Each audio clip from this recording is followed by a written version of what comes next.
Muy buenas tardes, buenas noches o buenos días, depende de la hora que nos estés viendo. Esto es Avengers en Arm. Mi nombre es Joaquín Mejía, médico egresado de la Universidad de Guadalajara y pues grabando precisamente de aquí desde Guadalajara, Jalisco, con otro tema más de repaso. El día de hoy vamos a seguir viendo algo de microbiología. El día de hoy, ahí como nuestro logo de Avas nos dice, em, vamos a ver algo de virus.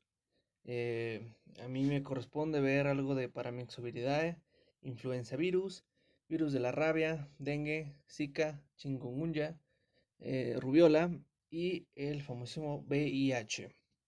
Entonces, pues nada, vamos a empezar de una vez. Y comenzamos con un caso que dice: paciente femenino de 5 años de edad, procedente de una comunidad rural, es traída por la madre por presentar lesiones maculopapulares que comienzan en el cuello detrás de la oreja y se extienden a la espalda y hombros. Esto lleva 3 días de evolución. Menciona la mamá que tiene rinorrea, estornudos y menciona que nunca ha sido vacunada porque pues la madre tenía miedo de que no sea que las inyecciones les vayan a hacer daño, ¿no?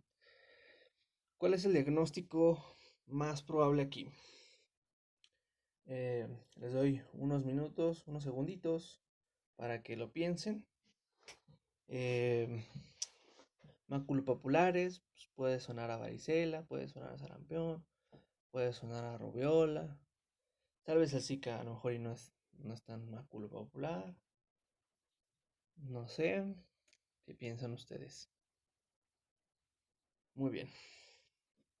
Pues sí, efectivamente, aquí las lesiones son algo clave para saber qué tipo de enfermedad es. Pero sobre todo este dato que nunca ha sido vacunada. Entonces, creo que todo el mundo estaba fácil. Eh, Creo que sabemos todos qué es sarampión. Muy bien. Entonces, este caso clínico de sarampión iba enfocado a la familia Paramyxoviridae, que se compone de nuestro virus sarampión, nuestra parainfluenza, nuestra virus de parotiditis y nuestro virus sincitial respiratorio. Entonces, empezando con el que fue nuestro caso clínico, es el sarampión, de la familia del Paramyxoviridae, como lo platicamos, del género Morbillivirus. Tenemos aquí nuestros grupos de riesgos, los que no están inmunizados y los que están inmunodeprimidos. Se dice que la incubación va de 7 a 10 días y se transmite por gotitas respiratorias. Entonces, tenemos aquí una foto ilustrativa de nuestro virus que tiene o se compone de un ARN monocatenario en sentido negativo y tiene una nucleocápside helicoidal rodeada por una envoltura pleomórfica. El virus del sarampión es sumamente contagioso. Este nos infecta a las células epiteliales de las vías respiratorias, se disemina vía sistémica por los linfocitos y por viremia, y afecta al tracto respiratorio, afecta al aparato urinario, al sistema linfático, a los vasos sanguíneos y también al sistema nervioso central. El exantema que, que nuestro paciente tenía es provocado por la respuesta de los linfocitos T. Y la inmunidad es responsable de la mayoría de los síntomas. Sin embargo, esta es esencial para el control de la misma enfermedad. Entonces aquí tenemos ese exantema característico atrás del retroauricular. El exantema la región retroauricular, tiene una extensión caudal y desaparece en el mismo sentido. A veces está acompañado con tos, con conjuntivitis, con rinitis, con fotofobia o las manchas de Koplik. Si recordamos, también están presentes en la varicela y son en la cavidad oral. Este sarampión puede traernos complicaciones como alguna otitis media, como alguna laringotraqueobronquitis, como una bronconeumonía o alguna encefalitis. El sarampión,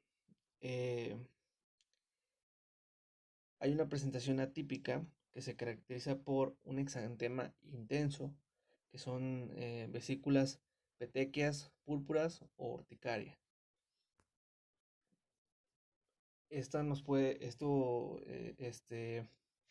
Otra forma de infección por el sarampión es una panencefalitis esclerosante subaguda generada por un virus defectuoso.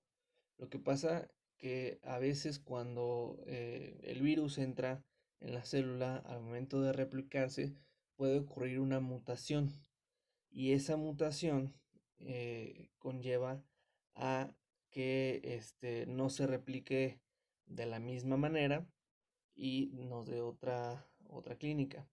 Esta replicación es muy lenta. Entonces, pasan 7 años después de que hubo un sarampión y sucede que el virus mutado va brincando como de célula en célula hasta llegar al sistema nervioso central y 7 años después tenemos una panencefalitis. Este lo notan pues porque a los 7 años ocurren cambios en la personalidad, en el comportamiento, en memoria y puede haber contracciones mioclónicas, espasticidad y hasta ceguera. A veces también podemos tener neumonía de células gigantes, esta no tiene exantema y se presenta en niños con deficiencias de la inmunidad mediada por linfocitos T. Entonces, el diagnóstico es meramente clínico y se puede corroborar por inmunofluorescencia de antígenos víricos, por PCR transcriptasa inversa o también por la detección de anticuerpos IgM específicos. En cuanto al tratamiento, desafortunadamente no hay un tratamiento específico y según la guía de práctica clínica, además de nuestro tratamiento sintomático que tenemos que dar, es bueno dar vitamina A. La vacuna es todo un éxito debido a que solamente hay un serotipo. Entonces, fácil acabar con él. Y viene en dos tipos de vacuna. O es a través de la triple viral, la SRP, que se aplica a los 1 y 6 años. O es una vacuna específica contra sarampión que se puede aplicar a los 9 meses y a los 5 años. La literatura extranjera también recomienda un refuerzo antes de entrar a la secundaria o a la universidad, sobre todo si la universidad es de ciencias de la salud. Otro tipo de la familia Paramyxoviridae es la virus parainfluenza, es del género Paramyxovirus y aquí los grupos de riesgo son los lactantes y niños pequeños. Hay 3 tipos de cepas, tipo 1, 2 y 3, básicamente. También esta se transmite por inhalación de gotas respiratorias. Y bueno, la patogenia. Estos no causan viremia ni producen enfermedades sistémicas. Esta infección solamente está limitada a las vías respiratorias como resfriados o bronquitis o el croup.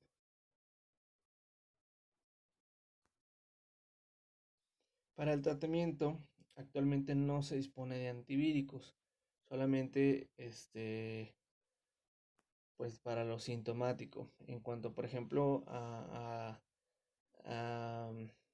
un tratamiento a considerarse que creo que es importante aquí repasar, es el tratamiento para la laringotraqueitis, que en una presentación leve podemos utilizar la dexametasona. En una moderada también podemos también utilizar dexametasona. Y en caso de que no dé una buena respuesta, podemos utilizar la epinefrina nebulizada. Y en una severa podemos utilizar L-epinefrina o epinefrina racémica con dexametasona. En dado caso de que no tengamos dexametasona, también podemos utilizar budesonida nebulizada.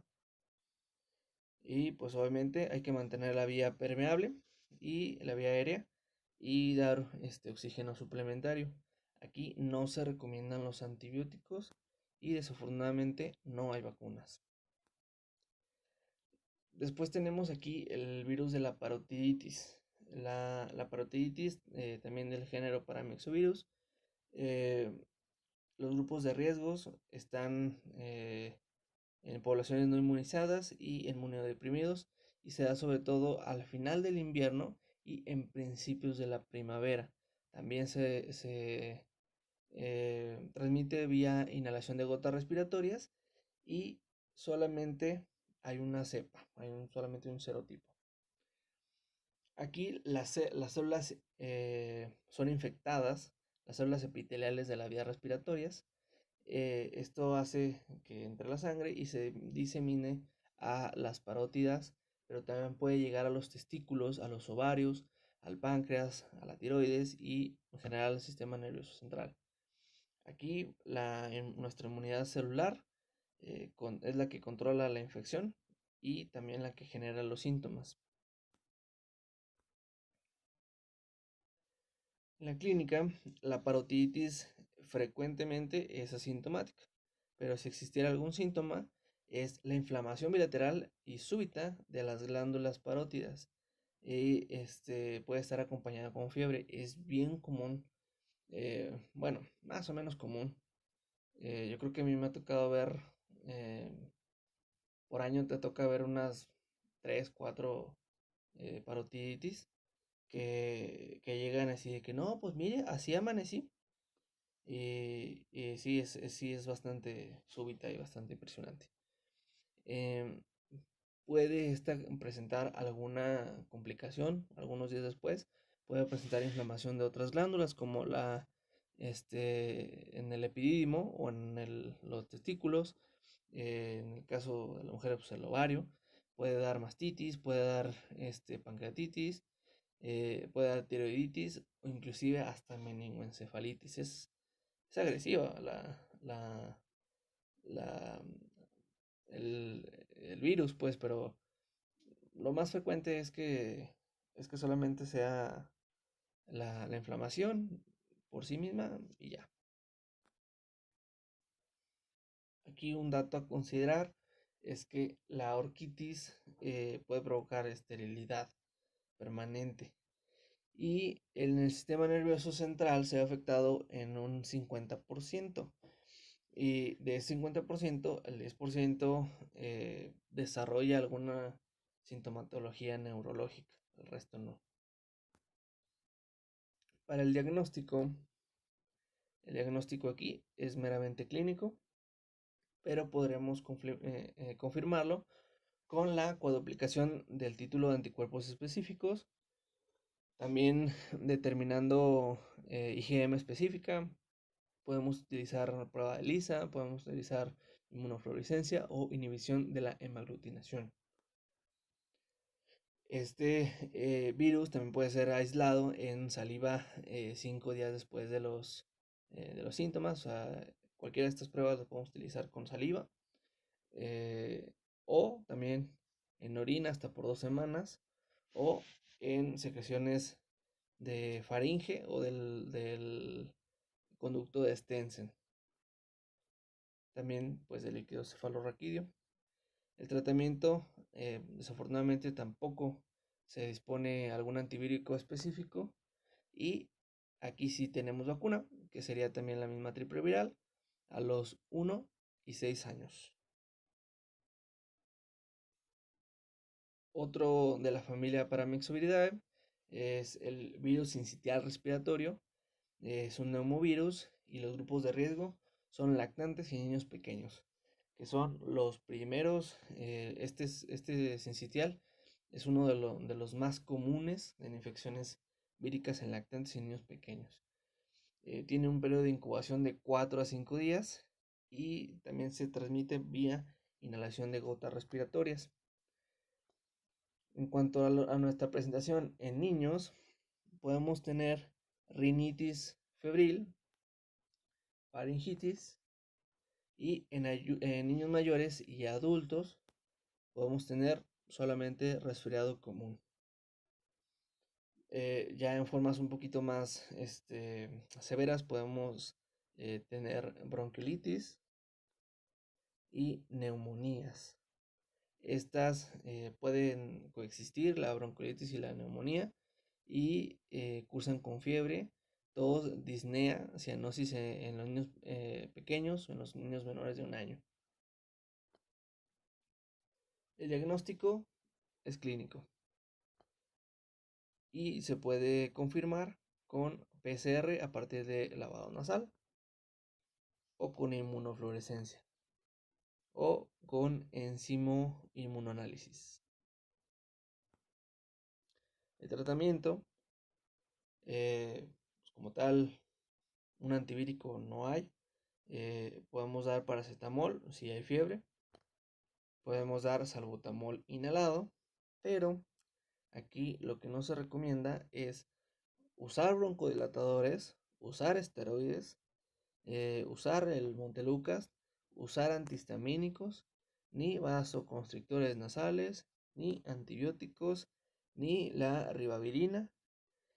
Y pues el uso de nebulizaciones con vapor pues no ha demostrado que sean de muy utilidad. A mí sí me ha tocado ver gente que lo utilice en urgencias médicas, en urgencias pediátricas, pero pues la guía de práctica clínica dice que no, pues no ha demostrado ser muy efectivo. ¿Cuándo tenemos que admitir en el hospital a alguien infectado? Puede ser, si es menor de 6 meses, hay que hospitalizarlo. Si tiene dificultad respiratoria de moderada a severa, si esto que incluye que sea su respiración mayor de 50 a 60 durante el sueño. También si tiene hipoxemia y la medimos si la presión de oxígeno está a menos de 60 milímetros de mercurio o si la saturación está a menos de 92 en el ambiente, en aire ambiental. También si hay periodos de apnea o si hay intolerancia a la alimentación oral o de plano, si ven que sus papás valen queso, que no va a haber cuidados adecuados en casa, mejor hay que hospitalizarlo.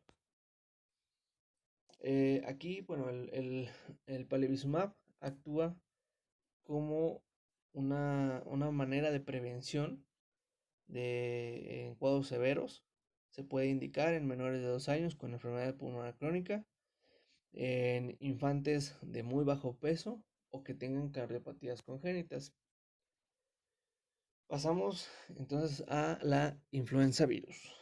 Influenza, famosísima influenza que hace unos años estuvo dando dolores de cabeza a todo el estado de Jalisco, al menos.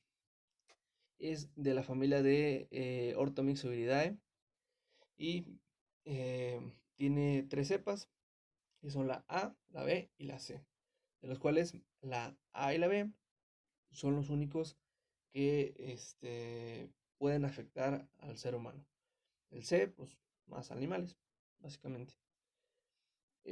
Los grupos de riesgo, las personas más frecuentemente en el invierno, y son niños y adultos mayores inmunocomprometidos, y pacientes con problemas respiratorios, asmáticos, fumadores o con problemas cardíacos. Tiene una incubación de 1 a 4 días y la transmisión es mediante la inhalación de gotitas respiratorias. Aquí tenemos entonces una imagen ilustrativa de la influenza y podemos ver aquí que en su membrana tiene unas glucoproteínas de superficies, que son la hemaglutinina y la neuraminidasa. Estas son las que le dan, digamos, como el apellido al virus. Si recordarán hace unos años esa influenza que dio tanto problemas al estado, era la influenza A H1N1. Y esto es, por ejemplo, H quiere decir hemaglutinina y N, neuraminidasa. Entonces, puede y existen variantes de influencias que pueden ser, no sé, si es H1N1, por ejemplo, puede ser H1N2, por ejemplo, ¿no? Esto todo depende de las características de de las glucoproteínas de superficie. Entonces, estas glucoproteínas sirven para la unión y penetración del virus en el hospedero. Ya dentro de las células se transcribe y se replica en los núcleos de las células. Sin embargo, se ensamblan y salen a través de la membrana citoplasmática. Lo que les decía, bueno, si ocurre una infección por dos cepas diferentes, al momento de estarse replicando, puede haber algún reordenamiento y cambiar los números del H1, N1, no sé, N3, H2, no sé, hay un montón de combinaciones.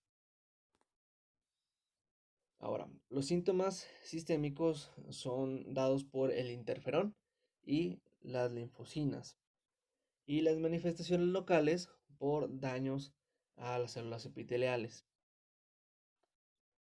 El diagnóstico es por PCR, se puede hacer a partir de un aspirado nasofaríngeo en niños y adultos, puede ser por aspirado endotraqueal en pacientes intubados, y aquí lo curioso es que un resultado negativo no excluye el diagnóstico. Aquí la clínica es más importante para cualquier decisión que vayamos a tomar. En cuanto a los tipos de infección, podemos tener la infección aguda, que se caracteriza por una fase gripal. En adultos es de una aparición rápida, tiene fiebre, malestar general, mialgias, faringitis, tos no productiva, y esta dura más o menos de 7 a 10 días. Puede ver esta infección gripal también en los niños. Es similar a los adultos, pero esta tiene fiebre elevada y los síntomas y tiene síntomas intestinales con dolor abdominal y vómito. Puede haber otitis media, puede haber miositis, inflamación del músculo, y frecuentemente también la laringotraqueobronquitis. En cuanto a las complicaciones, puede llegar al punto de desarrollar una neumonía vírica primaria, una neumonía bacteriana pero secundaria, puede haber la misma miositis con afectación cardíaca, puede haber síndromes neurológicos como el Guillain-Barré y encefalopatía y encefalopatía y encefalitis, o también el síndrome de Reye o Reye. ¿Qué vamos a decir a nuestros pacientes? Los signos de alarma. En los niños, si presenta fiebre intensa, si presenta disnea, taquipnea, rechazo a la alimentación oral, convulsiones o alteración del estado de alerta, hay que irnos al hospital. En los adultos, disnea, vómito, diarrea persistente, trastorno del estado de alerta, deterioro agudo de la función cardíaca y agravamiento de la enfermedad crónica. El tratamiento, eh, tenemos aquí la amantadina y la rimantadina, que estos actúan inhibiendo la pérdida de la envoltura de la proteína M2 del virus. También contamos con el zanamivir y el oseltamivir, que inhiben la neuraminidasa. Aquí, pues bueno, les comentaba hace rato, para estos son pues para las opciones que tenemos para algún tipo de influenza, pero la guía de práctica clínica nos dice que para la H1N1 solamente utilicemos o oseltamivir o zanamivir. Y durante las primeras 48 horas, si estamos en un ambiente hospitalario, puede aguantar hasta 4 o 5 días después de los inicios de los síntomas. La prevención. Primero, aquí, como se ven en nuestra imagen, es nuestro lavado de manos. Ya me tapó aquí la pestañita, pero utilizar cubrebocas y sobre todo aquí nuestra vacunación. ¿Sabes? La vacunación, una que sea, sobre todo a los pacientes que sean mayores a 65 años o menores de 5 años. Se dice que puede reducir la incidencia de la enfermedad respiratoria hasta en un 56%, las neumonías en un 53%, la de hospitalización en un 48% y, y de muerte en un 68%. Así es bastante importante la vacunación, hasta uno mismo como profesional de la salud, y esto pues para que le digas al paciente y a los familiares de los pacientes, porque a cada rato se escucha mucho esto de que no, pues es que yo la de la influenza yo no me la pongo porque es que no, me dio una fiebre, me dio un calenturón, no. Entonces, pues, siempre yo les digo, pues sí, pues ponle que a lo mejor unos 2, 3 días sí te sentiste mal, pero si no te lo hubieras puesto, estarías peor ahorita con la influenza. Bueno, en cuanto a quimoprofilaxis, solamente está indicado a personal sanitario que esté en contacto cercano con personas con influenza, a las personas que estén en triage, que estén en urgencias, que trabajen en neumología, en infectología o en cuidados intensivos. También está indicado para individuos con alto riesgo de complicaciones que habites en una zona endémica, pues. Tenemos aquí otro caso clínico. Se trata de una paciente femenina de 25 años de edad. Acude por presentar una mordedura de canino en pierna derecha y en la lesión se aprecian marcas de dientes de medio centímetro de profundidad de 30 minutos de evolución, o sea, hace 30 minutos la mordió. Menciona la paciente que se encontraba ahí se comió una letra, pues estaba en el parque y se trataba del perro de un vecino. Desconoce si está vacunado porque pues lo adoptaron cuando el perrito ya era adulto y y bueno, al ingreso le lavamos la herida con agua y con jabón. ¿Cuál es el paso a seguir aquí? ¿No? Las opciones son: o sacrificamos al animal, le cortamos la cabeza para mandarla a analizar en busca de una posible rabia, le suturamos la herida, le ponemos una vacuna antirrábica y le realizamos una titulación de anticuerpos séricos durante 3 semanas después de haber vacunado, o desinfectamos la herida y ponemos al can en observación con un veterinario para que le haga pruebas para rabia. ¿Qué le hacemos?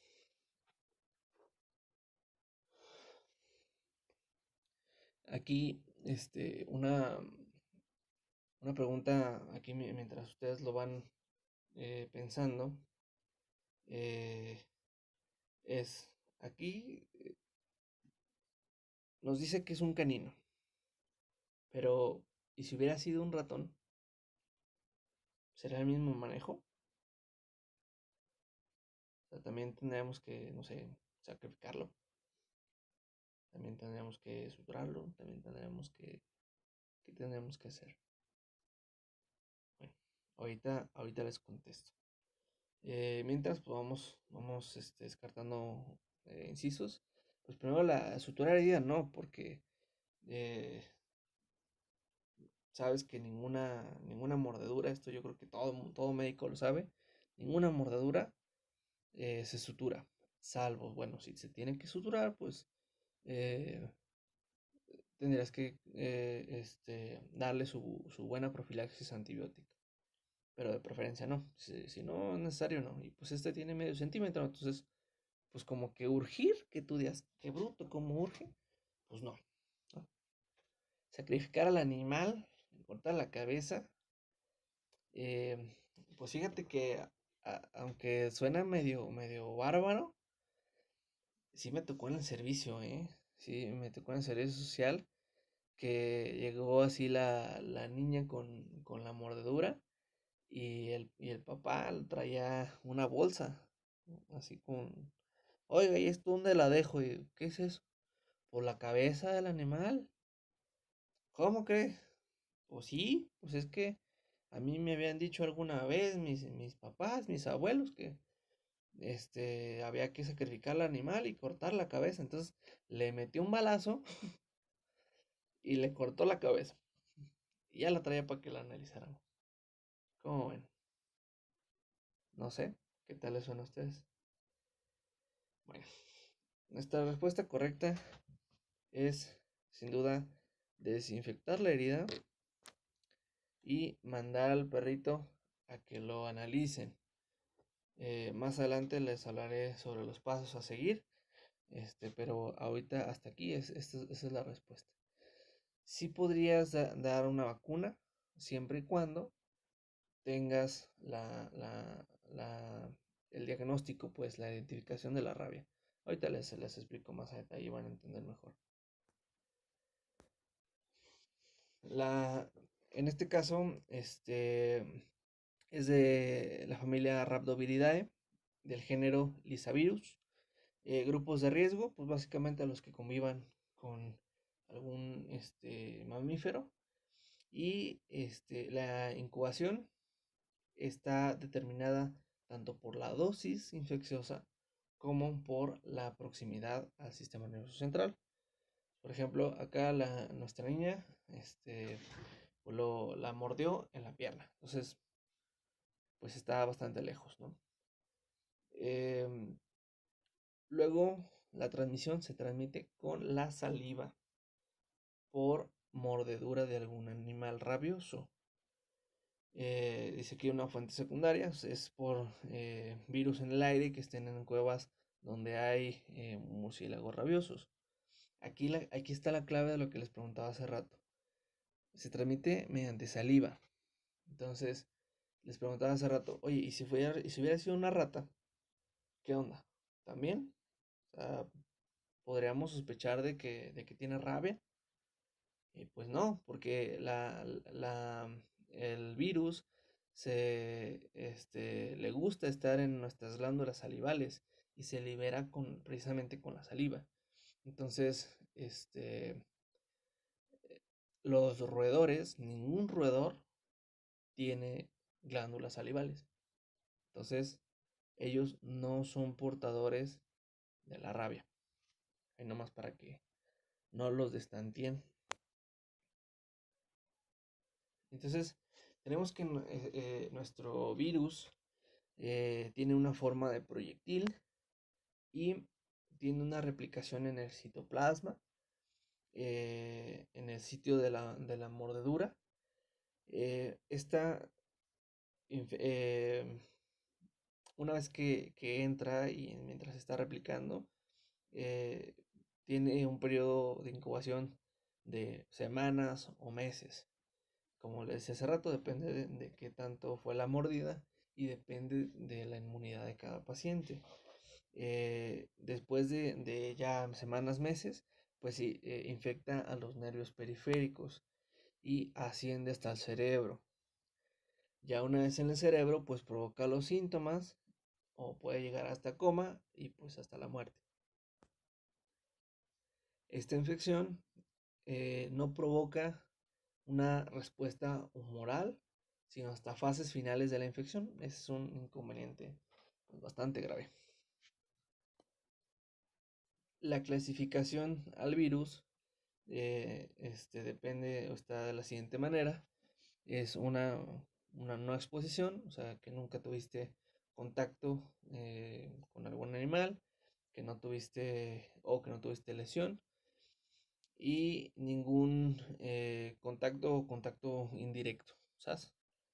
O sea, convivas con personas que conviven, o sea, no. Puedes tener exposición leve si hay lameduras en la piel erosionada o mordeduras superficiales o rasguños. O puede haber ya una exposición grave que incluyen lameduras en la mucosa ocular, nasal, oral, anal y genital. Por si tienen perros, no les estén dando besitos de lengua, no, eso no está bien. Si tienen rabia, pueden pasársela, así que mejor no. Puede haber, ¿qué iba yo? Sí.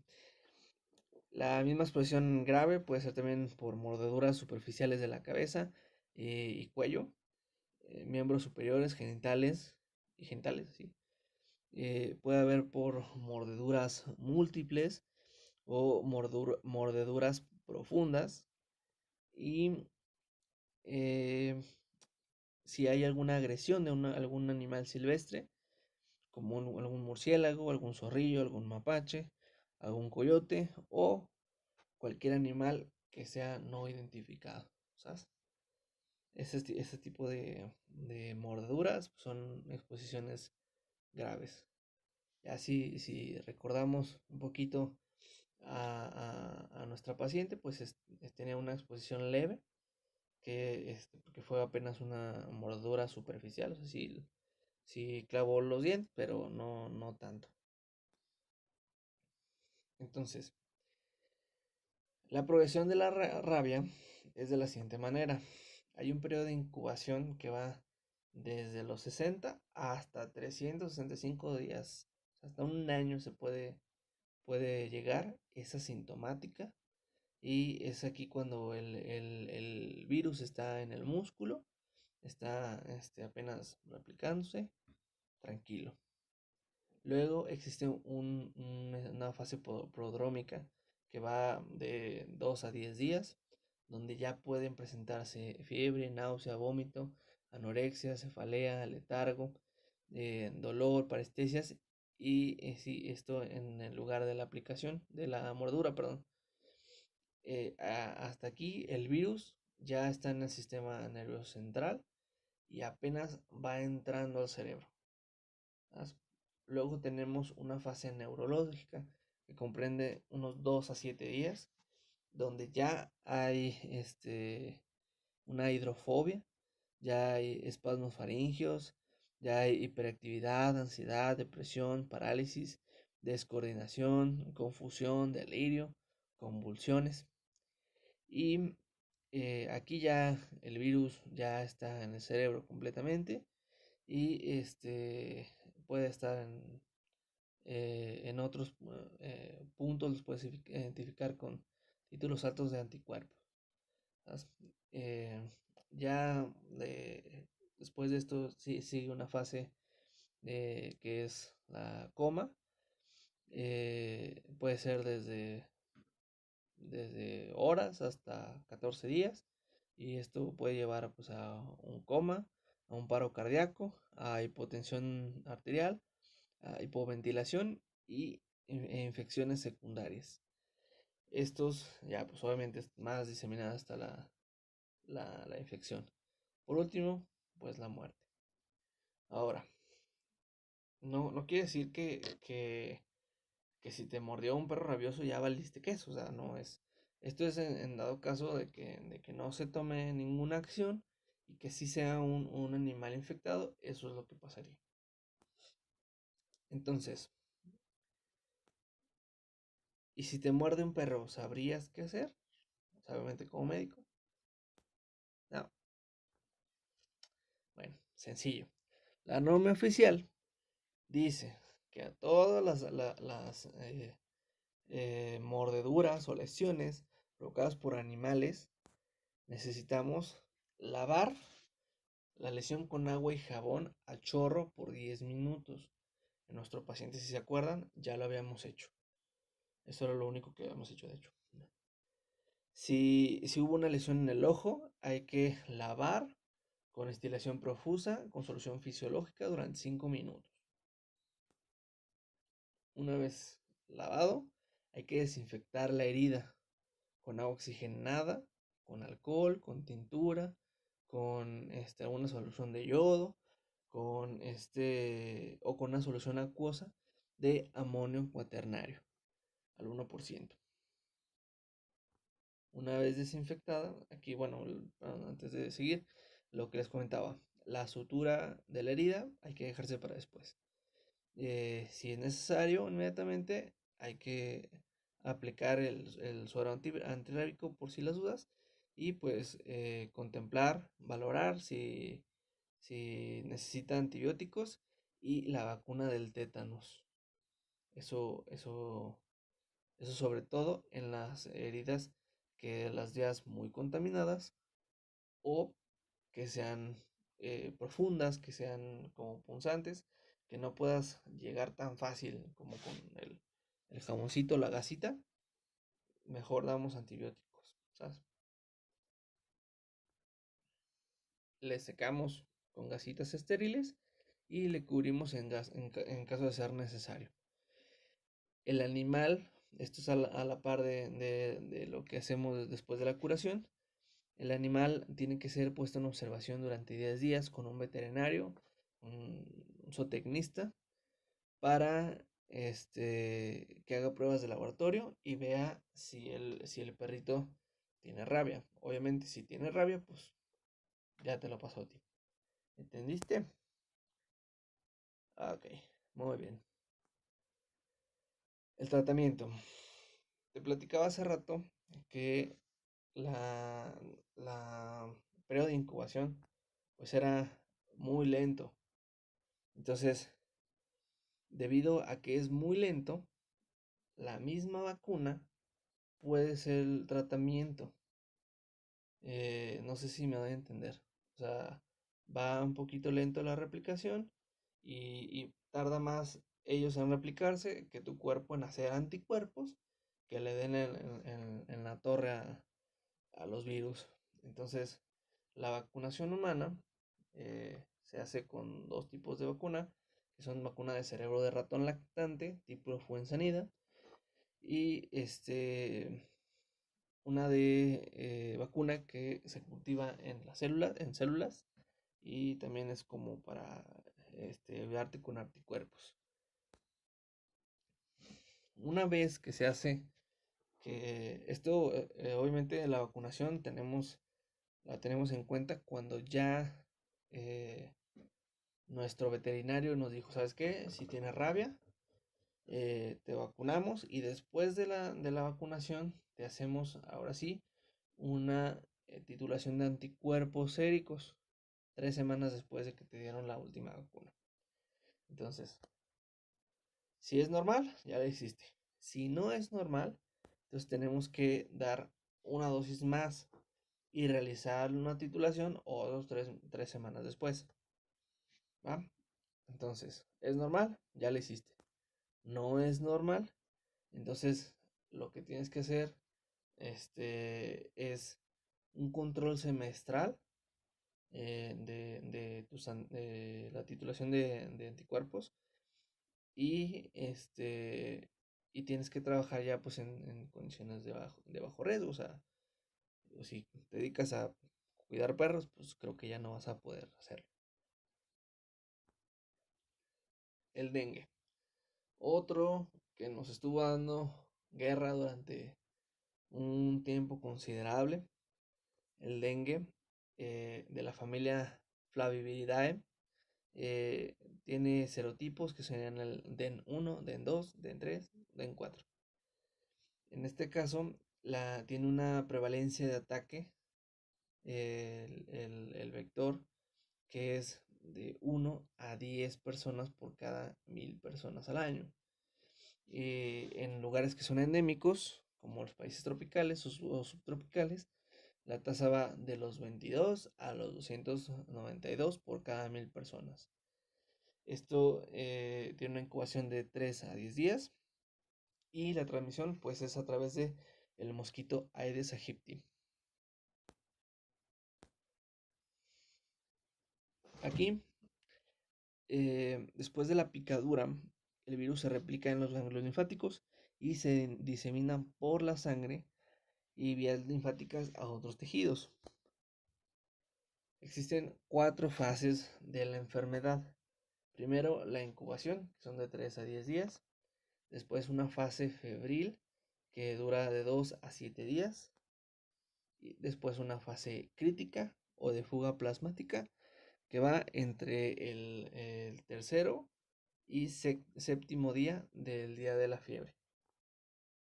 Por último, un periodo de recuperación o de reabsorción de líquidos entre el séptimo y décimo día.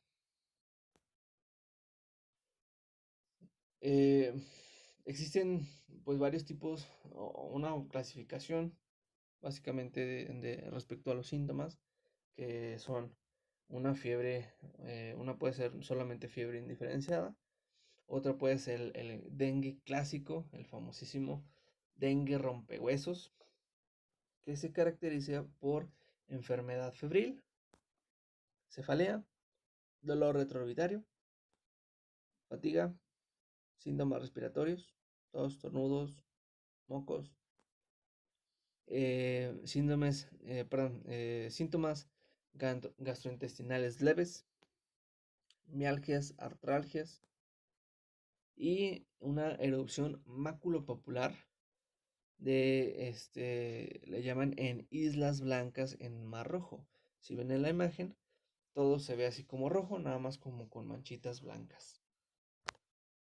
Y también puede haber hiperemia faríngea y inyección conjuntival y manifestaciones hemorrágicas, que estas pueden ser las petequias, púrpuras, a veces hay epistaxis, gingivorragia o hemorragia gastrointestinal.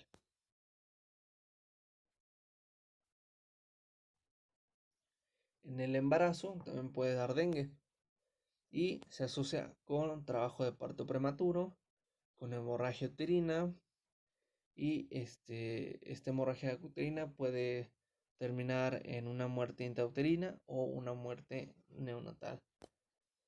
También se puede y se ha documentado transmisión vía materno-fetal. Y la otra presentación es el dengue grave, que ocurre en menos del 3% de los individuos infectados.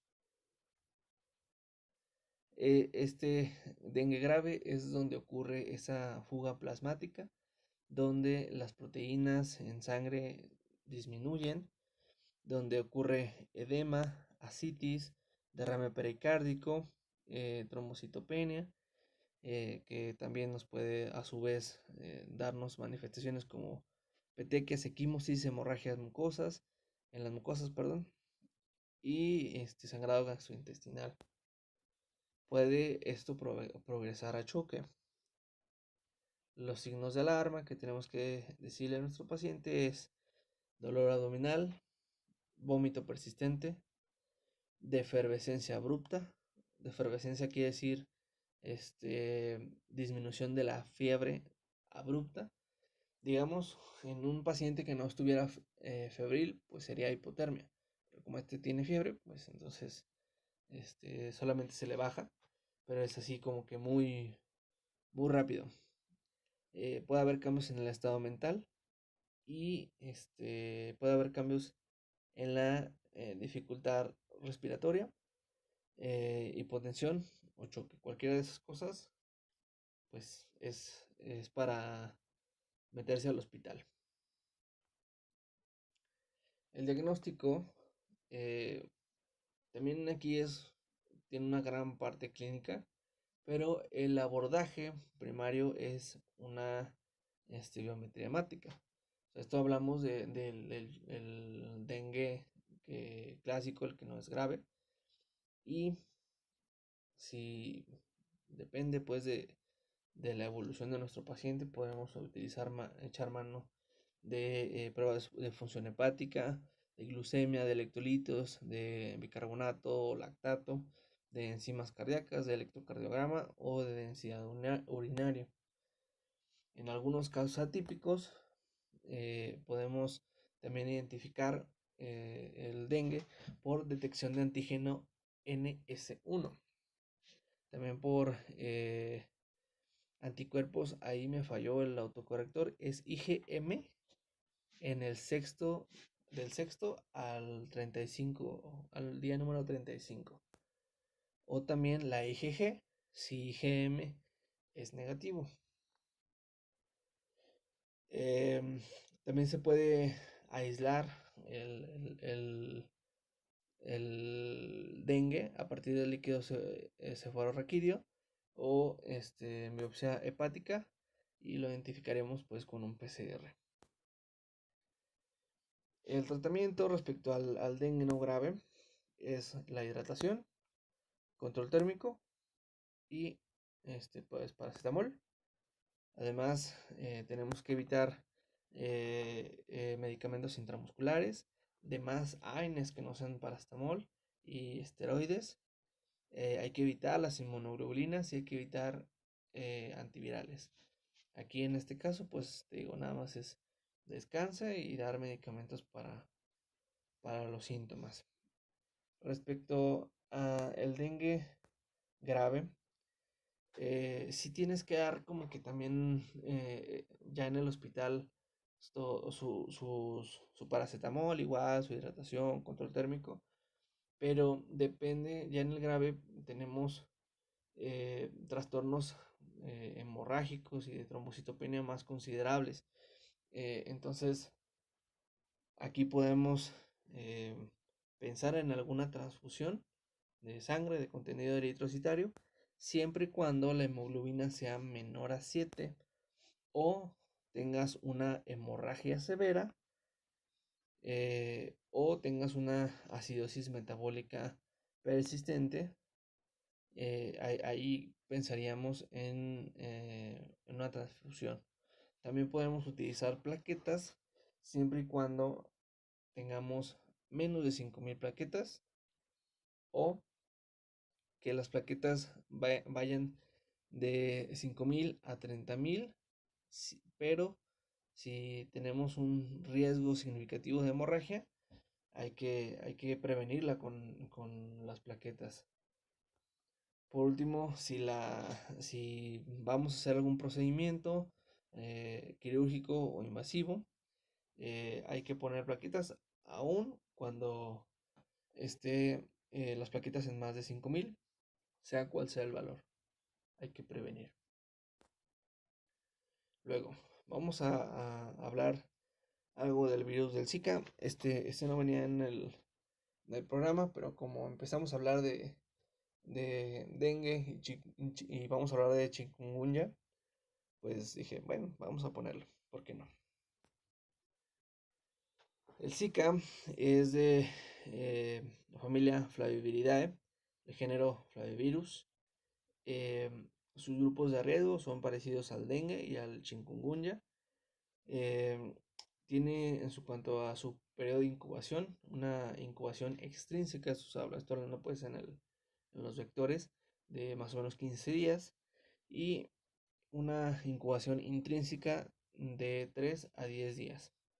La transmisión es parecida al dengue, o sea, los mosquitos del género de los Aedes, del tipo Aedes, también los transmites, pero ojo aquí, el Zika también se ha documentado que se transmite por exposición en laboratorios, también por contacto sexual, por transfusión y por transmisión materno-fetal.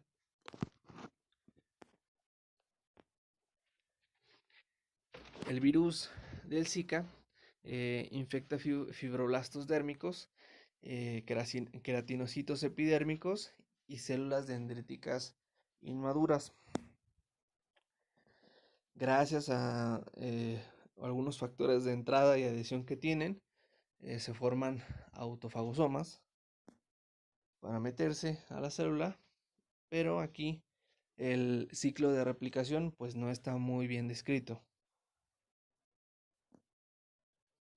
La clínica, aquí lo malo del Zika es que es un poquito inespecífica y pues puede confundirse fácilmente con otras infecciones. Puede tener complicaciones hemorragias que pueden requerir hospitalización y puede tener complicaciones neurológicas como el Guillain-Barré, que se ha descrito en la Polinesia francesa, o la microcefalia en algunos neonatos que se han descrito en el Brasil.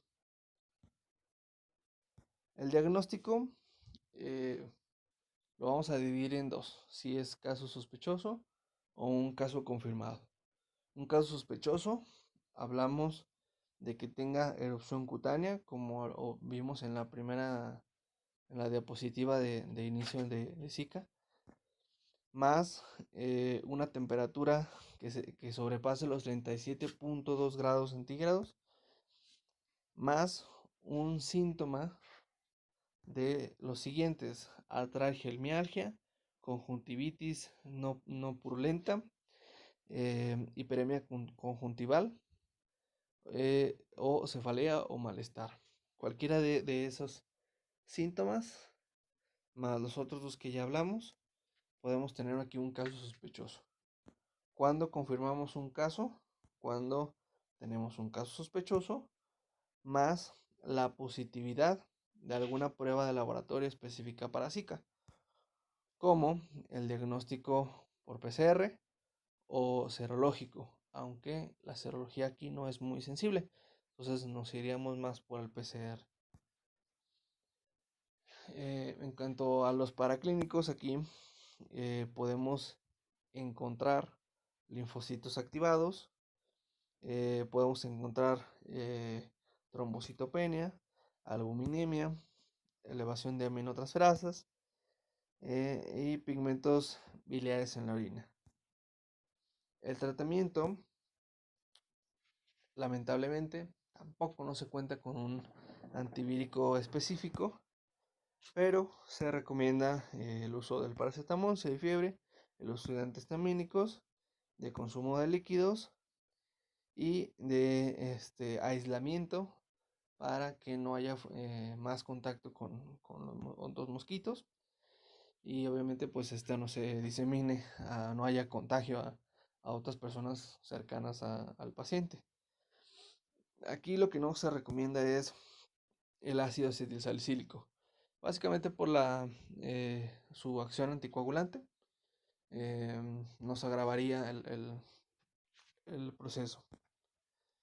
Lamentablemente tampoco se cuenta con vacuna y la mortalidad es poca, exceptuando a los neonatos que les platiqué hace rato en el Brasil. Solamente se ha reportado en 2 adultos que han muerto, un neonato con complicaciones neurológicas y un adolescente que tenía anemia de células falciformes. Otro caso clínico. Un paciente masculino de 20 años de edad acude por presentar cefalea, náuseas, vómito, astenia, fiebre de inicio súbito de 40 grados centígrados, erupción maculopapular en tórax, mialgias y artralgias. Vive cerca de una presa. ¿Qué tenemos aquí? ¿Cuál es nuestro caso probable? Tenemos aquí una que es varicela. Pues ahí ves la imagen, pues puede que. Rubiola, pues también es una enfermedad exantemática. Chikungunya, puede ser. Zika, pues a lo mejor Zika no puede ser, porque la acabamos de ver. Pero los demás sí. ¿Qué opinan? Muy bien. Pues bueno, a lo mejor y creo que esta también está fácil, está un poquito vaga la, la, la clínica.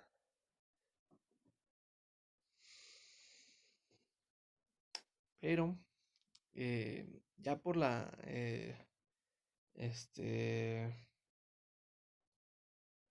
mialgias y artralgias, a lo mejor y podríamos descartar algunas enfermedades. Bueno, pues nuestra respuesta aquí es la C, chikungunya. ¿Por qué? Bueno, es una manifestación, es un cuadro clínico muy característico y ahorita lo vamos a ver más adelante. Es de la familia Toboviridae, del género Alphavirus. El grupo de riesgo es en México todos. Todos se consideran susceptibles porque pues es un virus que tiene poco tiempo que ha estado aquí en México de manera activa. Entonces, todos se consideran, todos los que estén en contacto en alguna zona donde haya mosquitos, pueden. Tienen un periodo de incubación de 3 a 7 días y pues la transmisión es mediante los mosquitos Aedes Masonia africana, y se dice que hay reservorios naturales como los monos babuinos y murciélagos de especie de escotófilos.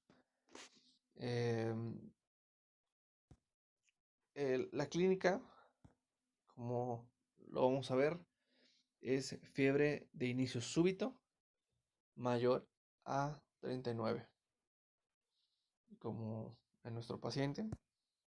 Poliartralgia en mialgia, como en nuestro paciente. Cefalea, erupción maculopapular con predominio en tórax, como nuestro paciente.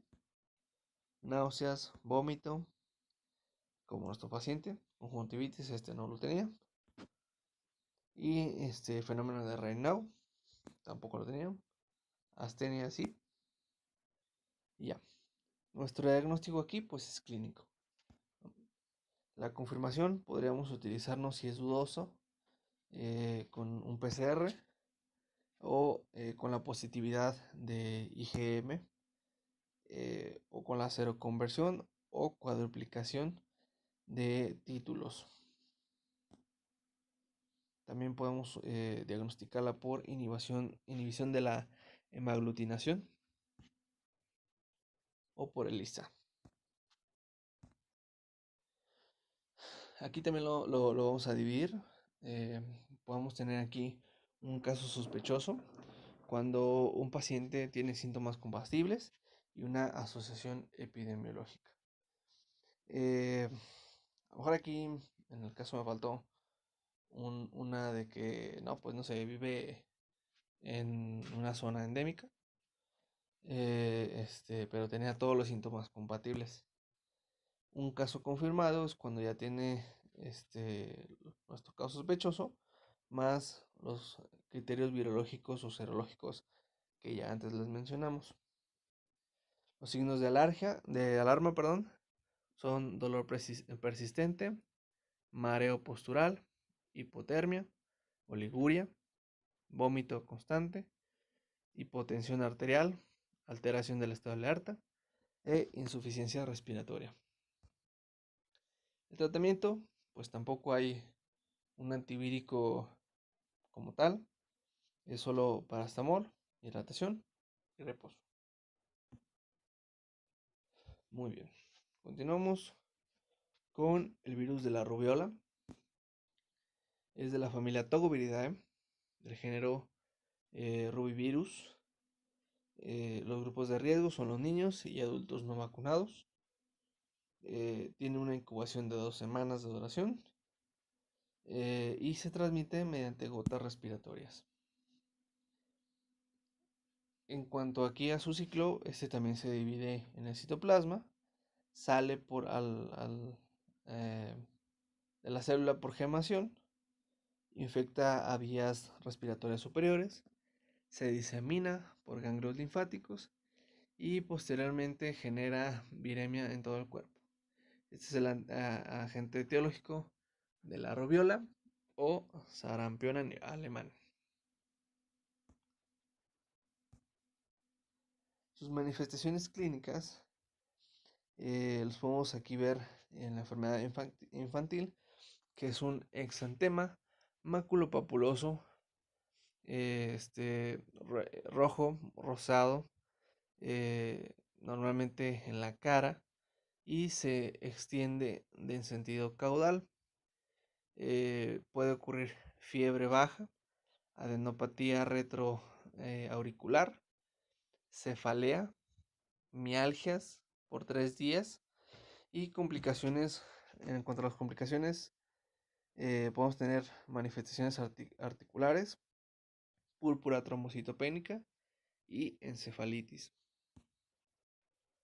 En la enfermedad del adulto podemos tener todo esto anterior, más dolor óseo, articular, trombocitopenia y encefalopatía postinfecciosa. Puede ocurrir una infección transplacentaria, que esta afecta a todos los tejidos y puede provocar padecimientos relacionados con el desarrollo fetal, entre los que podemos aquí ver cataratas, sordera neurosensorial, persistencia de conducto arterioso, retardo en el crecimiento intrauterino, microcefalia, hidrocefalia, microftalmia, glaucoma, corioretinitis en sal y pimienta, hepatosplenomegalia, ictericia, estenosis arterial,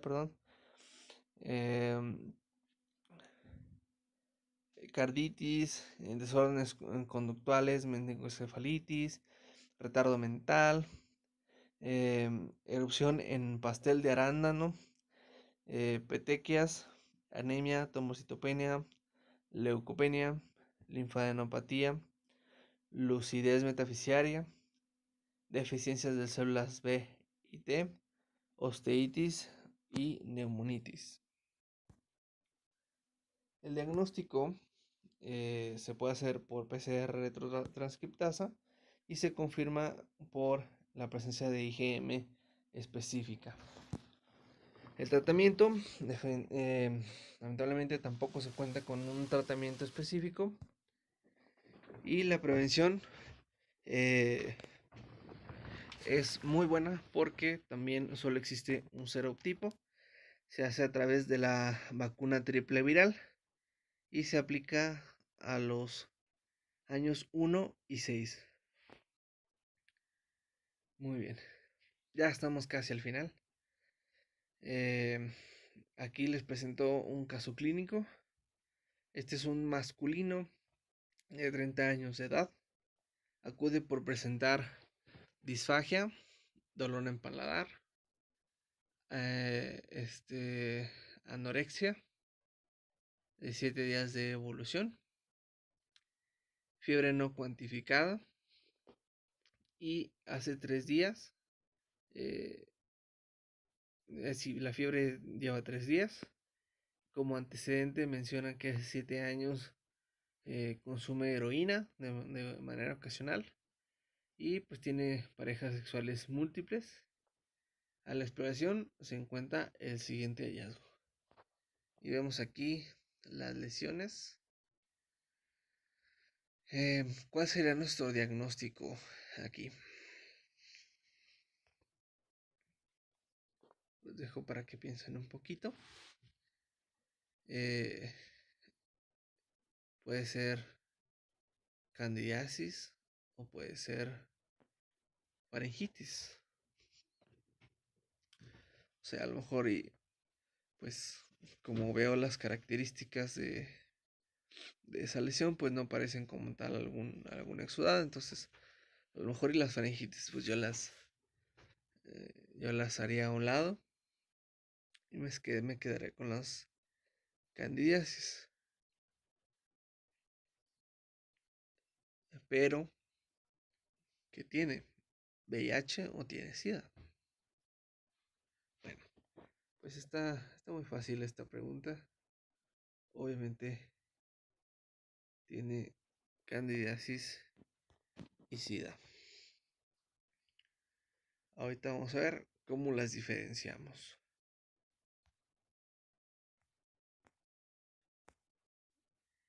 Eh, el virus de inmunodeficiencia humana es de la familia Lentiviridae del género Retrovirus.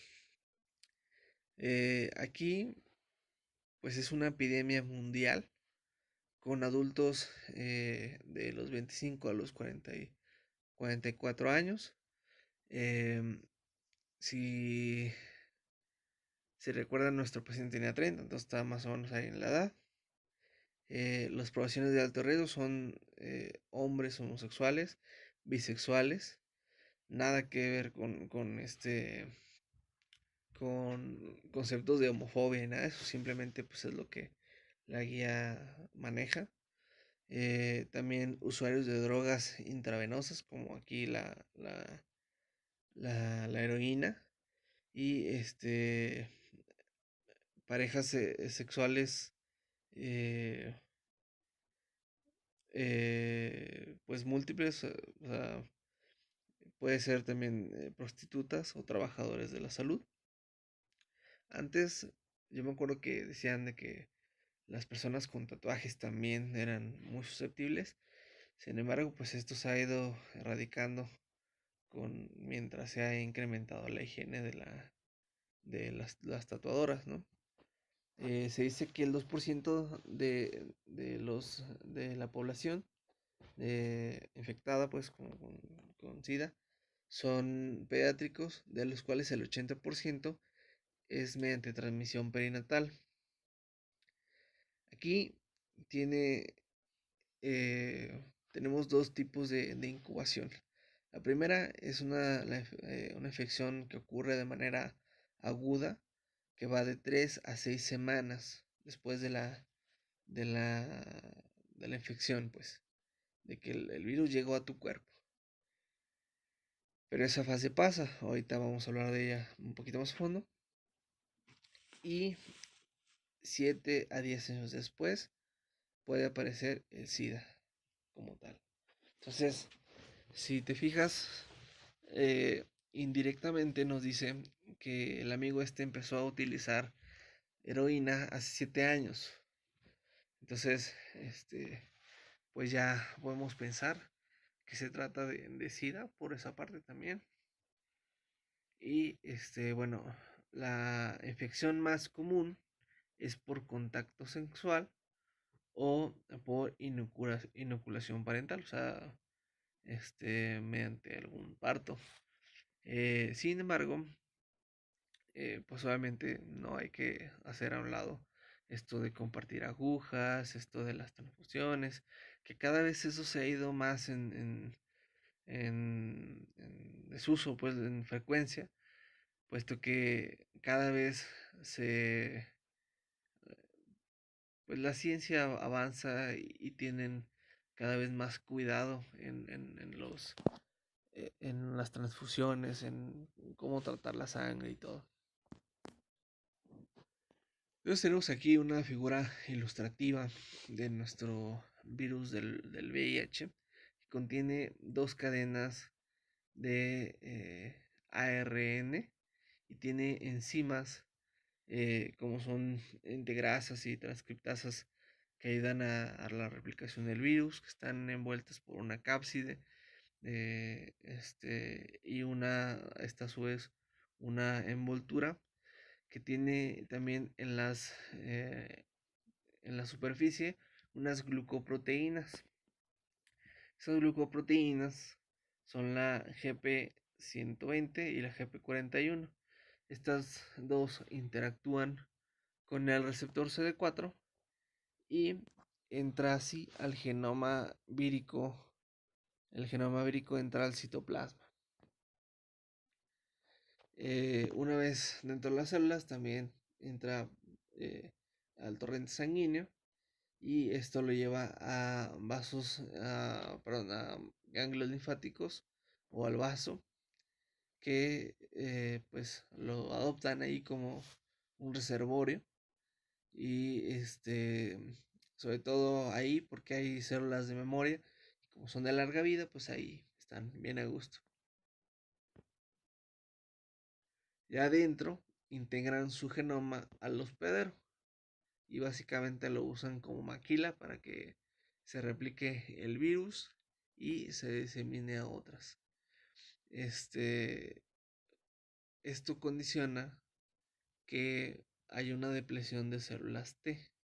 Puede ser por efecto directo del virus, por alguna inducción de apoptosis o de las células pues que están infectadas cuando ya no les sirve, pues ya se entran en apoptosis y pues se mueren, ¿no? Cuando hay esta carencia, pues puede haber deficiencia en activación de más linfocitos, como los CD8, los NK y pues también de macrófagos. Podemos clasificar aquí por tiempos de aparición, como sería una infección aguda o un síndrome retrovírico agudo, que se puede asimilar, ser similar a una mononucleosis y puede presentar fiebre, odinofagia, adenopatía, cefalea y una erupción en piel similar a la roceola. Y bueno, esta fase se resuelve solita en de 2 a 4 semanas.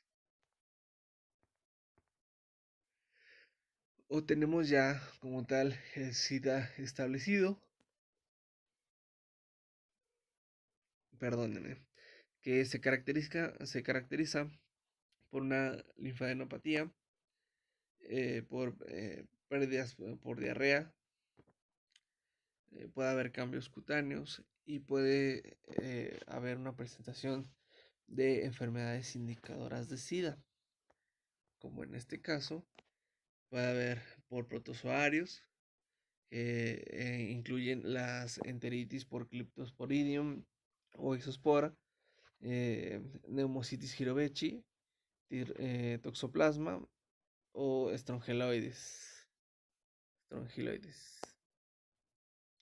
También puede haber infecciones por hongos, como aquí nuestro paciente, por cándida esofágica, traqueal, pulmonar, criptococos o histoplasma. También puede haber infecciones virales como citomegalovirus, herpes, herpes zóster y varicela zóster. Por bacterias como Mycobacterium avium intracelular o Salmonella.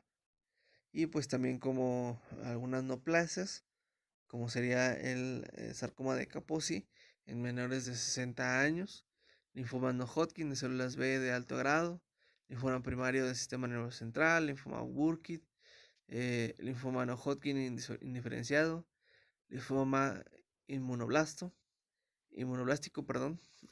linfoma de cavidades corporales y cáncer cervicouterino invasor. El diagnóstico es a través de la prueba de ELISA y se confirma con el Western blot. Nos decía la guía que se hace una prueba de ELISA. Si sale negativa, pues bueno, ya si no tiene pues como síntomas ni nada, pues nada, no pasa nada. Sigue su vida y después podrá volver a hacer algún otro control. Pero si tiene alguna clínica sugestiva, podemos repetir, o igual también si sale positivo, Podemos repetir el ELISA. Si vuelve a salir positivo, lo confirmamos con el Western blot. No sé si me di a entender. Podemos también hacer conteo de linfocitos CD4 y PCR de carga viral. Perdón, en este caso nos sirve mucho para el seguimiento terapéutico. En cuanto al tratamiento, tenemos varios tipos de de medicamentos, como serían aquí los antirretrovirales inhibidores de nucleócidos de la retrotranscriptasa, como la acidobudina, la amibudina, la ericitrabina, la abacavir, la estabudina y la didanosina. También tenemos inhibidores de nucleótidos de la retrotranscriptasa, como el tenofovir, inhibidores no nucleócidos de la transcriptasa inversa, nevirapina y efavirenz, y inhibidores de la proteasa como lopinavir. Bueno, todo está combinado con ritonavir, y en este caso con lopinavir, con atazanavir, con fosamprenavir, con darunavir, saquinavir o indinavir. Una recomendación que también decía la guía es que se recomienda inmunizar contra influenza y neumococo y hepatitis, pero aquí se contraindican las vacunas que tengan virus vivos. Por último, la guía también aquí en cuanto a tratamiento no ahondé demasiado en qué, cómo y cuándo, porque nos decía que un criterio de referencia es para plantear el esquema. O sea, si tú eh, diagnosticas un paciente con VIH, tienes que referirlo para que le den su tratamiento. Después de eso sí puedes tener a lo mejor el control, pero tanto como para su tratamiento de primera vez, como para ajustes en caso de algún un conteo de CD4 que esté demasiado bajo, o con mediante alguna este, infección clásica del SIDA y que sea como que no tratable en consultorio, hay que enviarlos. Entonces, por eso no ahondé tanto en eso. Em, Híjole, pues si llegaron a este punto, pues muchísimas gracias por su atención. Y como dijera Porky, eso es todo, amigos. Hasta la próxima.